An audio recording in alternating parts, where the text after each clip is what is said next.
يعني السيده تعرفت عليها في تقريبا 96. تعرفت بهذيك السيده كانت واحد المناسبه ديال العائله ديالها، تعرفت بها وتقدمت كيما تيتقدموا الناس. صيفطت الوالدين ومشاو عند والديها وكانوا ربما كانوا شويه ما بغوش يعطيوها في الاول، وعاود المره الثانيه والثالثه ربما ما بغوش. من بعد هي قالت لي ما عطيتهمش السيده، انا غادي تلقاوني عنده بلا ما تجيبوا خباري.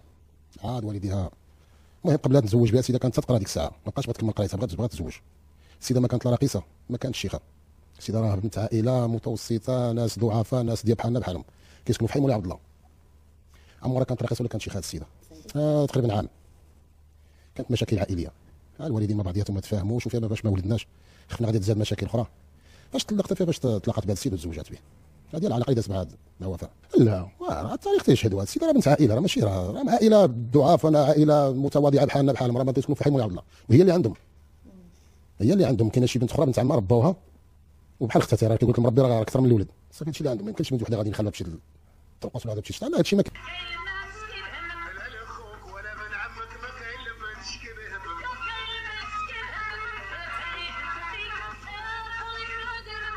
هذه هي وفاء العيديه. هذه هي راني تعلمت، انا هذه راني تعلمت مع هذه السيده، هذه راه دازت احسن فنانه عندنا. وفي هذا التاريخ هذه مسكينه راه كانت قد مهمات وفاء في هذاك الوقت. هذه هي العيديه، ما من تعلمت انا، هي هذه الانسان هذه العيديه، هذه الناس يعرفوا العيديه، هذه هي العيديه، هي هذه العيديه وراه باقا في الحياه. هذه هي عيديه، هذه ما من تعلمت انا فينا، وعاد اللي داك باقي ما كاينش.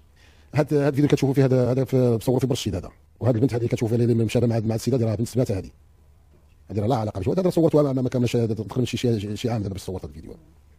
هادشي كله ما كاين من والو، هادشي كله ما كاين.